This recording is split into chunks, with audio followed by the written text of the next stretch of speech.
시청자 여러분 안녕하십니까? 대한민국에 꼭 알아야 할 교육계 소식을 전해드리는 에듀티비 뉴스입니다. 먼저 오늘의 주요 뉴스입니다. 교육부는 교육개혁 9대 과제를 발표했습니다.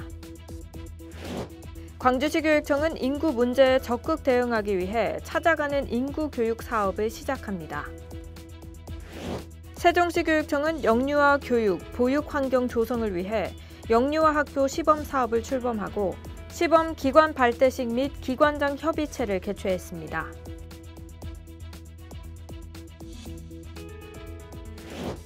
경기도교육청 국제교육원은 학교 밖 청소년과 중고등학교 학생 자치회 및 동아리 회원 등 100명을 대상으로 국제 리더십 캠프를 개최했습니다.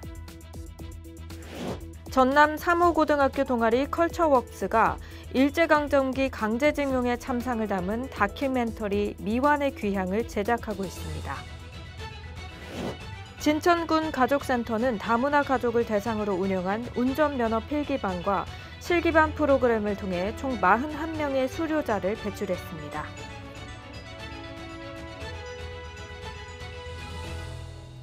교육부 소식입니다. 교육부는 교육개혁 9대 과제를 발표했습니다. 국가 책임과 교육과 돌봄을 통해 저출생 문제를 해결하기 위해 다양한 정책을 추진합니다. 유보 통합을 통해 모든 영유아가 세계 최고 수준의 교육과 보육을 차별 없이 받을 수 있도록 보장하며 충분한 이용 시간과 교사 대 영유아 비율 개선, 단계적 무상교육 등을 추진할 계획입니다. 또한 0세에서 5세 영유아 교육과정을 마련하고 영유아 학교 시범 사업도 도입합니다. 또한 2024년 2학기부터 초등학교에서 늘봄 학교를 도입해 모든 초등학생이 정규 수업 외에도 학교와 지역사회의 다양한 교육 자원을 연계한 돌봄 프로그램을 제공받을 수 있도록 합니다. 2026년까지 이를 확대 시행해 학년별로 늘봄 허브를 구축해 대학 연계 프로그램 등을 포함한 종합 돌봄 시스템을 마련할 예정입니다. 또한 디지털 대전환 시대를 맞아 교육부는 함께 학교와 교실혁명을 통해 학생들의 역량을 강화하는 혁신적 교육을 추진합니다. 학생의 건강한 성장과 발달을 지원하며 교사의 교육활동 보호 및 행정 업무 경감, 학교 폭력 근절 등을 목표로 체계적인 교육 환경을 조성할 예정입니다.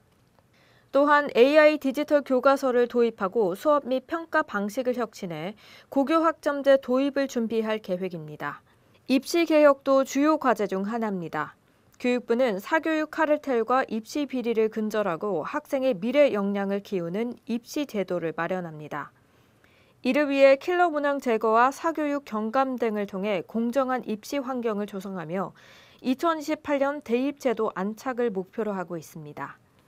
한편 지역교육과 대학혁신도 강화합니다.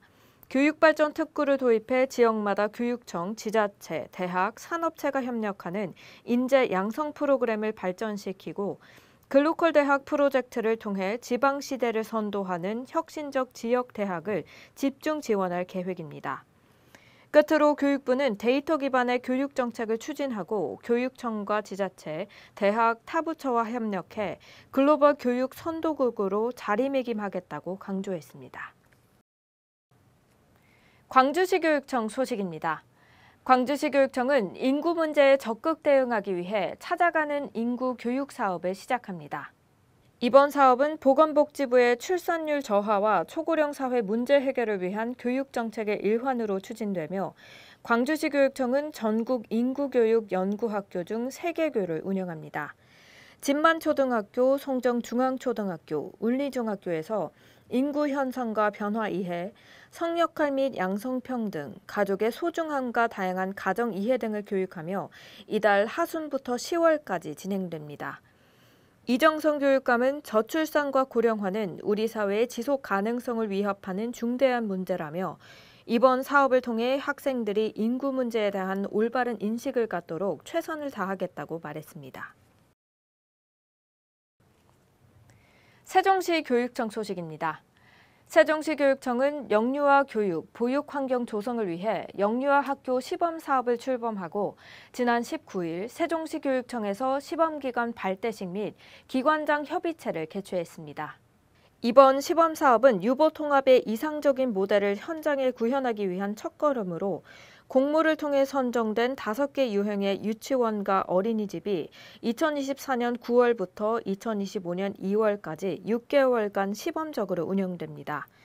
이날 협의체에서는 세종시교육청이 시범사업 운영 및 관리 방안을 안내했으며 각 기관의 특성을 반영한 운영 내실화 방안과 교사 역량 강화를 위한 논의가 이루어졌습니다.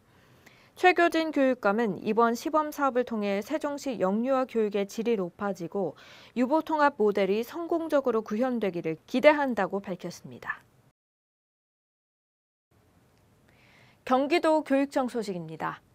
경기도교육청 국제교육원은 지난 10일과 11일 양일간 학교 밖 청소년과 중고등학교 학생 자치회 및 동아리 회원 등 100명을 대상으로 국제 리더십 캠프를 개최했습니다. 이번 캠프는 평택시와 화성시의 학교 밖 청소년 지원센터와의 협력으로 진행됐으며 글로벌 사회에서 필요한 리더십과 문제 해결 능력을 함양하기 위한 기회를 제공하기 위해 마련됐습니다. 특히 모든 활동은 외국어 의사소통 역량 강화를 위해 경기도교육청 국제교육원의 원어민 강사와 함께 영어로 진행됐습니다. 참가 학생들은 전 세계가 직면한 주요 사회 문제를 논의하고 해결 방법을 모색하는 과정을 통해 공감과 포용의 리더십을 강화하는 시간을 가졌습니다. 전남교육청 소식입니다. 전남 3호고등학교 동아리 컬처웍스가 일제강점기 강제징용의 참상을 담은 다큐멘터리 미완의 귀향을 제작하고 있습니다. 이들은 일본의 군함도, 아소탄광, 미이케 탄광 등을 방문해 강제도역의 참혹한 실상을 기록하며 조선인 노동자들의 비극을 다큐멘터리로 담고자 현지 취재를 진행했습니다. 지난 7월 학생들은 6박 7일 동안 일본에서 현지 촬영을 마쳤으며 희생자들을 기리는 위령비 참배와 함께 그들의 고통을 생생하게 기록했습니다. 현재 학생들은 다큐멘터리 제작을 위한 자료 정리와 편집 작업에 매진하고 있으며 하반기에는 교내에서 다큐멘터리 제작 발표회 및 시사회를 열 예정입니다. 이주민 다문화 교육 소식입니다. 진천군 가족센터는 다문화 가족을 대상으로 운영한 운전면허 필기반과 실기반 프로그램을 통해 총 41명의 수료자를 배출했습니다.